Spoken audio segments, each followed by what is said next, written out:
તમારી સાથે શેર કરીશ પાપડ ચવાણુંની રેસીપી।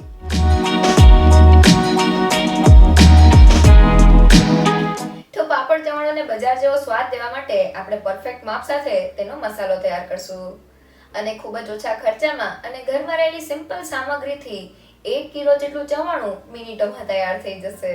એકદમ સિમ્પલ રેસીપી છે, ચાલો શરૂ કરીએ। લખેલી રેસીપી વિડીયો સાથે જોવા માટે ગૂગલ પ્લે સ્ટોરમાંથી ડાઉનલોડ કરો નેહાસ કુકબુક એપ। સાથે મારી ચેનલને સબસ્ક્રાઇબ કરી બેલ આઇકોનને જરૂરથી દબાવો નવા રેસીપી વિડીયો સૌથી પહેલાં જોવા માટે। એકદમ ઓરિજિનલ સ્વાદ સાથે ઘરે પાપડ ચવાણું બનાવવા મેં અહીંયા વજનમાં 250 ગ્રામ જેટલા મમરા લીધેલા છે। તો મેં મમરાને સારી રીતે ચાળીને થોડીવાર તડકે તપાવી દીધેલા હતા। મમરાનો દાણો જોઈએ તો તે એકદમ ક્રિસ્પી થઈને તૂટી જાય છે। જો આ સમયે તમારો મમરાનો દાણો થોડો પણ સોફ્ટ લાગતો હોય તો તેને પેનમાં 2 થી 3 મિનિટ માટે રોસ્ટ કરીને આ રીતના ક્રિસ્પી કરી લેજો। હવે પાપડ ચવાણાના એકદમ બજાર જેવા સ્વાદ માટે આપણે એક સ્પેશિયલ મસાલો બનાવી લઈએ। તો મિક્સર જારમાં 1 ચમચી જેટલો હળદર પાવડર અને ચવાણાનો કલર એકદમ સરસ આવે તેના માટે મેં અહીંયા 2 મોટી ચમચી જેટલું કાશ્મીરી લાલ મરચું પાવડર લીધેલું છે। સાથે આ ચવાણું થોડું સ્પાઇસી હોય છે તેના માટે 1 મોટી ચમચી જેટલું તીખું મરચું એડ કરી દઈએ।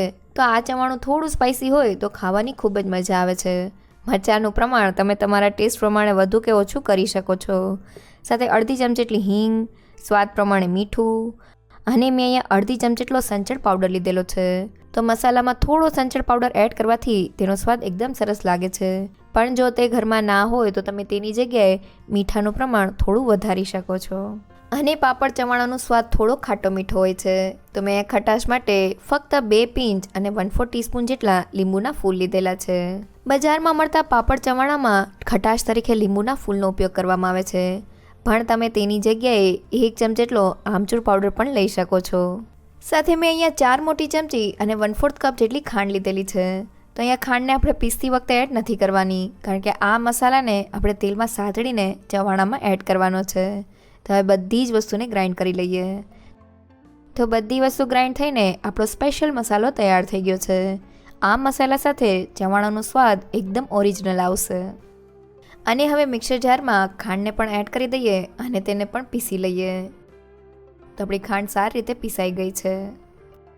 હવે ચવાણુંની બધી જ વસ્તુને તળવા મેં અહીંયા મીડિયમ ગેસની ફ્લેમ પર તેલને ગરમ કરવા રાખેલું છે। તો આપણું તેલ એકદમ સારી રીતે ગરમ થઈ ગયું છે।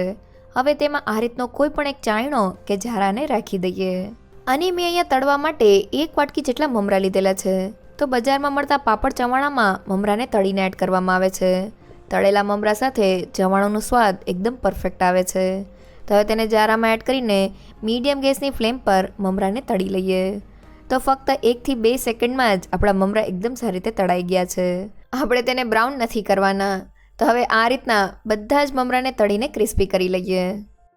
તો મેં અહીંયા બધા જ મમરાને તળી લીધેલા છે। હાથમાં લઈને મમરાને દબાવીએ તો તે એકદમ ક્રિસ્પી થઈને ભૂક્કો થઈ જાય છે। સાથે તે તેલને જરા પણ એબ્ઝોર્બ નથી કરતા, મીન્સ તે ચવાણા માટે એકદમ પરફેક્ટ છે। તો હવે ચવાણા માટે પાપડને તળવા મેં અહીંયા મીડિયમ ગેસની ફ્લેમ પર તેલને ગરમ કરવા રાખેલું છે। પાપડને તળતી વખતે આપણે તેલને વધુ પડતું ગરમ નથી કરવાનું, નહીં તો આપણા પાપડ લાલ થઈ જશે।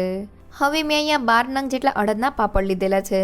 તો પાપડ ચવાણામાં અડદના પાપડનો જ ઉપયોગ કરવામાં આવે છે। મારા પાપડ થોડા મોટી સાઇઝના છે, પણ જો તમારી પાસે નાની સાઇઝના પાપડ હોય તો 1 થી 2 પાપડ વધુ લેવા। તો હવે પાપડને ગરમ તેલમાં એડ કરી દઈએ અને તળી લઈએ। તો લગભગ 1 થી 2 સેકન્ડમાં જ આપણો પાપડ એકદમ સારી રીતે તળાઈ ગયો છે। આપણે તેને લાલ નથી કરવાનો। તો હવે તળેલા પાપડને ઝારામાં લઈ લઈએ અને આ રીતના ચમચાની મદદથી તેને થોડો ફ્લેટ કરી દઈએ અને હવે આ રીતના બધા જ પાપડને તળી લઈએ। હવે પાપડ ચવાણા માટે એકદમ ફટાફટ સેવ બનાવવા મિક્સિંગ બાઉલમાં 1 કપ જેટલો ચણાનો લોટ એડ કરી દઈએ। હવે તેમાં સ્વાદ પ્રમાણે મીઠું, 1/4 ટીસ્પૂન જેટલો હળદર પાવડર, 1/4 ટીસ્પૂન જેટલો કાળા મરીનો પાવડર અને સેવ ખાવામાં એકદમ ક્રિસ્પી બને તેના માટે 1 મોટી ચમચી જેટલું તેલ એડ કરી દઈએ અને બધી જ વસ્તુને લોટમાં સારી રીતે મિક્સ કરી લઈએ। તો મેં મસાલા અને તેલના મોણને લોટમાં એકદમ સારી રીતે મિક્સ કરી લીધેલું છે, જેનાથી લોટનું ટેક્સચર આ રીતનું ક્રમ્બલી થઈ ગયું છે। અને હવે થોડું થોડું પાણી એડ કરતા જઈને આપણે સેવ માટેનો ઢીલો લોટ બાંધી લઈએ। તો અહીં આપણે પાણીને એકસાથે વધુ પડતું એડ નથી કરવાનું। તો મેં પાણી એડ કરીને લોટને સારી રીતે બાંધી લીધેલો છે। અને હવે આ લોટમાંથી સેવ એકદમ ફરસી બને તેના માટે ફક્ત 1 થી 2 ટીપા જેટલું પાણી એડ કરીને લોટને સારી રીતે ઘસી લઈએ. તો લોટને આ રીતના ઘસવાથી સેવ એકદમ ક્રિસ્પી તૈયાર થાય છે. તો લગભગ 2 મિનિટ જેવું થઈ ગયું છે અને મેં લોટને એકદમ સારી રીતે મસળી લીધેલો છે. તો હવે ચમચીની મદદથી લોટને ભેગો કરી લઈએ. તો તમે જોઈ શકો છો કે લોટનો કલર પહેલાં કરતાં બદલાઈ ગયો છે. આ લોટ સાથે સેવ એકદમ બજાર જેવી બનશે. તો આ રીતનો સેવનો લોટ બાંધવા માટે મારે ફક્ત 1/4 કપ જેટલા જ પાણીની જરૂર પડેલી છે. હવે સેવ પાડવા માટે મેં ઝીણા હોલવાળી ચકરી લીધેલી છે. હવે મશીનને બંધ કરી દઈએ અને તેને પણ તેલથી ગ્રીસ કરી દઈએ. હવે લોટને એડ કરીને મશીનને બંધ કરી દઈએ. અને હવે સેવને તળવા માટે મેં અહીંયા મીડિયમ ગેસની ફ્લેમ પર તેલને ગરમ કરી લીધેલું છે. સેવને આપણે એકદમ ગરમ તેલમાં જ એડ કરવાની છે. તો હવે મશીનને અંદરથી બહારની બાજુ ફેરવતા જઈને સેવને પાડી લઈએ. અને હવે સેવ તેલમાં એડ થઈ જાય એટલે મશીનને આ રીતના રિવર્સ બાજુ ફેરવી લઈએ. અને હવે ઝારાને આ રીતના સેવ ઉપર ફેરવતા જઈને તેને બંને બાજુથી ક્રિસ્પી કરી લઈએ. તો સેવને તળાતા ખૂબ જ ઓછો સમય લાગે છે. તો ફક્ત 1 મિનિટમાં જ આપણી સેવ બંને બાજુથી ક્રિસ્પી થઈને તળાઈ ગઈ છે. તો હવે તેને ઝારામાં લઈ લઈએ. તો મેં બધી જ સેવને તળી લીધેલી છે. હાથની મદદથી તળાયેલી સેવને તોડીએ તો તમે જોઈ શકો છો કે એકદમ ક્રિસ્પી આપણી સેવ મિનિટોમાં તૈયાર થઈ જાય છે. જેને બનાવી એકદમ સહેલી. તો હવે ચવાણુંનો મસાલો કરવા માટે તળેલા મમરામાં સેવને એડ કરી દઈએ અને સારી રીતે મિક્સ કરી લઈએ. તો હવે મમરા અને સેવને આપણે મસાલાથી કોટ કરવાના છે. તો મેં અહીંયા વાટકી ચમચામાં 3 મોટી ચમચી જેટલું તેલ એડ કરીને તેને સારી રીતે ગરમ કરી લઈએ. તો અહીં આપણે આ તેલમાં મસાલાને સાતળવાનો છે એટલે આપણે તેને વધુ પડતું ગરમ નથી કરવાનું, નહીં તો આપણા મસાલા બળી જશે. તો આપણું તેલ સારી રીતે ગરમ થઈ ગયું છે.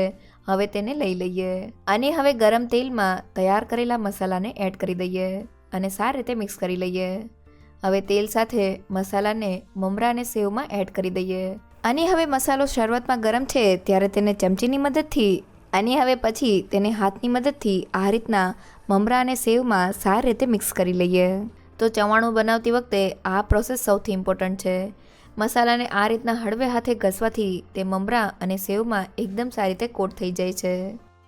તો તમે જોઈ શકો છો કે બધો જ મસાલો મમરા અને સેવ સાથે એકદમ સારી રીતે કોટ થઈ ગયો છે. તો હવે આ સમયે દળેલી ખાંડને એડ કરી દઈએ અને તેને સારી રીતે મિક્સ કરી લઈએ. તો હવે આ સમયે તળાયેલા પાપડને આ રીતના નાની સાઈઝના પીસમાં તોડીને એડ કરી દઈએ. તો મેં બધા જ પાપડને એડ કરી દીધેલા છે. હવે બાઉલને આ રીતના ઉપર નીચે કરતા જઈને પાપડને મિક્સ કરી લઈએ. તો મસાલા અને મમરા અને સેવ સાથે આપણા પાપડ એકદમ સારી રીતે મિક્સ થઈ ગયા છે. તો ઘરે આપણું એકદમ બજાર જેવું પાપડ ચવાણું તૈયાર થઈ ગયું છે. એકવાર આ મસાલા સાથે તેને જરૂરથી ટ્રાય કરજો. સ્વાદમાં એકદમ ટેસ્ટી લાગે છે. અને હવે તૈયાર થયેલા પાપડ ચવાણુંનું વજન કરીએ તો 1 કિલો જેટલું પાપડ ચવાણું તૈયાર થયું છે, જે માત્ર 30 થી 40 રૂપિયામાં તૈયાર થઈ જાય છે, જેને બનાવવું એકદમ સહેલું છે. તો ઘરે ખૂબ જ ઓછી સામગ્રીમાં એકદમ બજાર જેવા સ્વાદ સાથે પાપડ ચવાણું બનાવવા લખેલી રેસીપી જોતી હોય તો મેં વેબસાઇટની લિંક ડિસ્ક્રિપ્શન બોક્સમાં આપેલી છે. જો તમને મારી આજની રેસીપી ગમી હોય તો મને કમેન્ટ સેક્શનમાં જરૂરથી કહેજો. સાથે મારા વિડીયોને લાઇક અને ફ્રેન્ડ્સમાં શેર કરજો અને મારી ચેનલને સબસ્ક્રાઈબ કરવાનું ના ભૂલશો. તો ફરી મળીએ એક નવી રેસીપી સાથે.